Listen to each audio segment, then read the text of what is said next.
বাংলাদেশে যতগুলো turn table রয়েছে সবগুলোই ব্রিটিশ আমলে নির্মিত।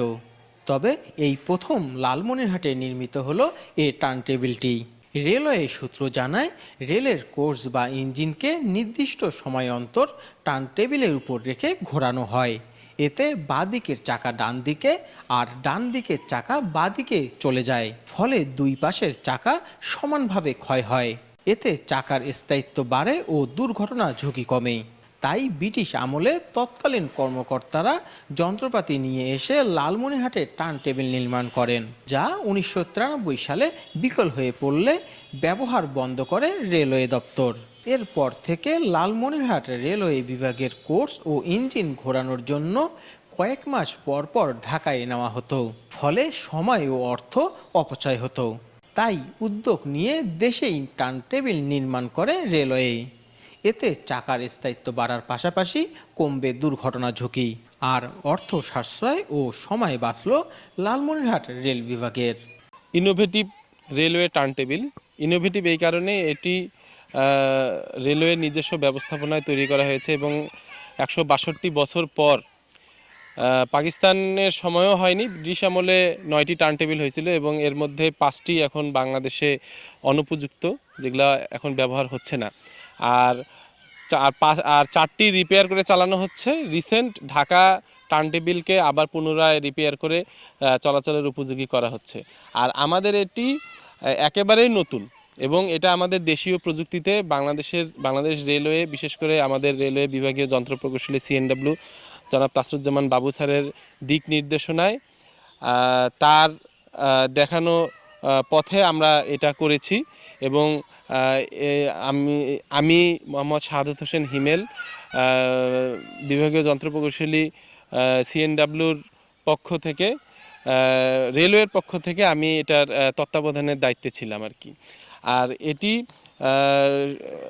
সুযোগ সুবিধা হলো এটি এখানে আমাদের দেখা যাচ্ছে যে বিশেষ করে শীতকালে রেলওয়ে ইঞ্জিন বর্তমান যে 30 সিরিজের যে বড় লোকোমোটিভগুলো আছে, এই লোকোমোটিভগুলো অনেক দূর থেকে সিগন্যাল সাধারণত দেখা যায় না।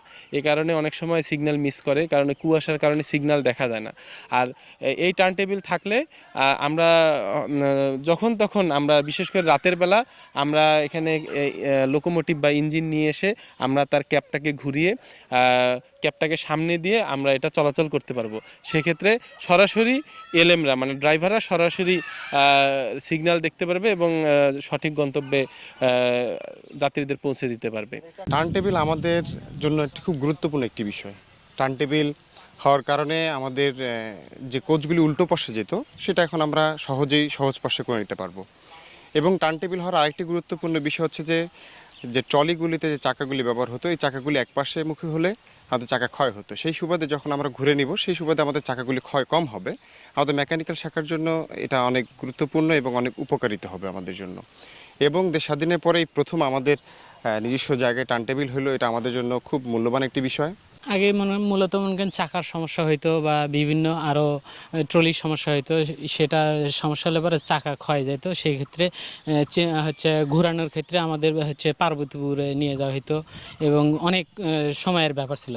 এটা হওয়ার কারণে আমাদের মনে করেন এই আবার নিয়ে যাওয়া আর নিয়ে আসা বা আবার ঘোরানোর এগুলো আর কষ্ট হবে না। এগুলো সহজে এখানে আমরা পরিবর্তন করতে পারবো, ঘোরাতে পারবো।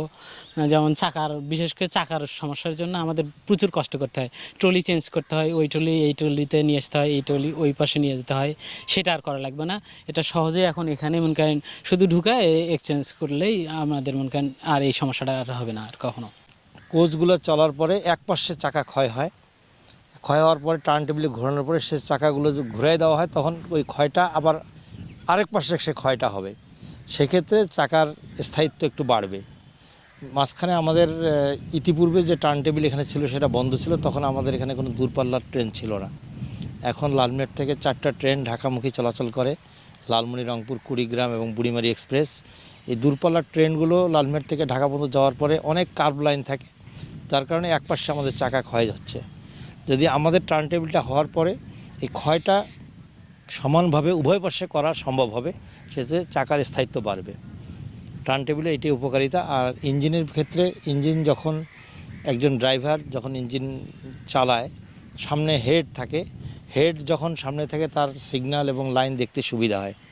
যখন হেডটা পিছনে থাকে সেই ক্ষেত্রে তার লাইন সিগন্যাল দেখতে সমস্যা হয়।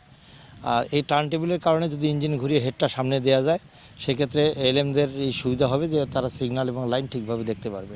এলসি সহ নানা জটিলতার কারণে চাকা আমদানি করতে সমস্যা হচ্ছিল। ঠিক তখন চাকা ঘোরানোর প্রয়োজনীয়তা বাড়ে, আর সে প্রয়োজনীয়তা থেকে রেলওয়ের অকেজো মালামাল দিয়ে নিজের তৈরি করা নকশায় স্বল্প খরচে নির্মাণ করা হয় টার্ন টেবিলটি। দেশীয় প্রযুক্তিতে তৈরি এটি বাংলাদেশে নির্মিত প্রথম টার্ন টেবিল। 350 টন ওজনের ভার বহনে সক্ষম এ টার্ন টেবিলে 14 টন ওজনের একটি ব্রিজ রয়েছে। এটি এই যন্ত্রের সবচেয়ে গুরুত্বপূর্ণ অংশ। এর উপরে ইঞ্জিন ও কোচ তুলে ঘোরানো হয়। স্থাপনাটির 3 ধাপে পাকা দেয়াল রয়েছে, যা সীমানা প্রাচীর, সুরক্ষা প্রাচীর ও লাইন দেয়াল নামে পরিচিত, জানালেন রেলওয়ে বিভাগীয় যান্ত্রিক প্রকৌশলী। এটা হচ্ছে যে টার্ন টেবিল 1862 সালে কুষ্টিয়া টু দর্শনা টু জগতী আমাদের রেল যোগাযোগ চালু হয়। তখন ব্রিটিশরা 1862 থেকে 1900 সালের মধ্যে মোট 10টা টার্ন টেবিল তৈরি করেছিল। ঢাকা, চিটাগাং, বোনারপাড়া, আমাদের পার্বতীপুর, এমনকি লালমনিরহাটেও একটা টার্ন টেবিল ছিল 1900 সালের দিকে। কিন্তু পরবর্তীতে কালের পরিক্রমায় অনেকগুলো টার্ন টেবিল, মানে নতুন কোনো টার্ন টেবিল পাকিস্তান পিরিয়ডেও তৈরি হয়নি বা বাংলাদেশের পিরিয়ডেও তৈরি হয়নি, যার ফলে অনেকগুলো টার্ন টেবিল বিলীন হয়ে গেছে কালের গর্ভে। যেমন বোনারপাড়া, তারপরে যে লালমনিরহাট, এগুলো বিলীন হয়ে গেছে। তো যে টার্ন টেবিলগুলো আমাদের বর্তমানে 8টা মতো টার্ন টেবিল আমাদের আছে, তার মধ্যে কয়েকটা নষ্ট থাকে, বিভিন্ন সময় প্রায়ই নষ্ট থাকে। তো দেখা যায় যে অ্যাক্টিভ টার্ন টেবিল 6টা 7টা থাকে। তো আমাদের অনেকগুলো ডিপোতেই টার্ন টেবিল প্রয়োজন, সেই হিসেবে আমাদের টার্ন টেবিলের ঘাটতি রয়েছে। কিন্তু যেহেতু ব্রিটিশদের কোনো ডিজাইন সংরক্ষিত ছিল না ওইভাবে, যার ফলে বিষয়টা কঠিনও, কাজটা চ্যালেঞ্জিং, ভারী কাজ, অনেক বড় মাপের একটা কাজ, যার কারণে সম্ভবত কেউ ওইভাবে আসলে উদ্যোগ নেওয়া হয়ে ওঠেনি। কিন্তু আমাদের লালমনিরহাটে যেটা হয়েছিল, আমাদের যখন এই কয়েক মাস আগে আমাদের চাকা খুব দ্রুত ক্ষয়প্রাপ্ত হচ্ছিল, এবং সেই সময় মনে করেন যে ওই করোনার জটিলতা, তারপরে যে এলসি জটিলতা ছিল, রাশিয়া ইউক্রেন যুদ্ধের বিভিন্ন কারণে আমরা চাকা আমদানি করতেও আমাদের সমস্যা হচ্ছিল, যে কারণে আমাদের চাকা ঘোরানোর খুব প্রয়োজনীয়তা অনুভূত হয়। কিন্তু আমাদের চাকা ঘোরানোর মতো কোনো ব্যবস্থা না থাকার কারণে আমাদের সিএমই স্যার জনাব মোহাম্মদ কুদরতি খুদা, আমি কৃতজ্ঞতার সাথে স্যারের কথা স্মরণ করব, স্যার আমাকে একটা চাকা ঘোরানোর ব্যবস্থা করার কথা বলেন। তখন আইডিয়াটা আসে যে তাহলে যেহেতু কোনো টার্ন টেবিল নাই, এরকম একটা টার্ন টেবিল আমরা, ইনোভেটিভ টার্ন টেবিল, রেলের অকেজো মালামাল, মানে যেমন অকেজো চাকা বা অকেজো রেল লাইন, এগুলো ব্যবহার করে, সাথে আর কিছু লোহালক্কর ব্যবহার করে তৈরি করা যায় কি না, এরকম কোনো ডিজাইন কিন্তু ছিল না, মানে সংরক্ষিত ছিল না। আমি নিজেই ডিজাইন করে সেটার আলোকেই একটা ইনোভেটিভ টার্ন টেবিল নির্মাণ করি স্বল্প খরচে, যেন ওই পারপাসটা আমি এটা দিয়ে সার্ভ করতে পারি। 2023 সালের 26 নভেম্বর পশ্চিমাঞ্চলের রেলওয়ের মহাব্যবস্থাপকের কার্যালয় থেকে প্রশাসনিক অনুমোদনের চিঠি দেওয়া হয়। এরপর লালমনিরহাট সিকলাইন এলাকায় এটি নির্মাণের জন্য 9 শতক জমি নেওয়া হয়। নির্মাণের বরাদ্দ দেওয়া হয় 25 লাখ টাকা, যা চলতি বছরের জানুয়ারিতে শুরু করে মার্চ মাসে নির্মাণ কাজ শেষ করা হয়। ডেস্ক নিউজ, লালমনির চিত্র।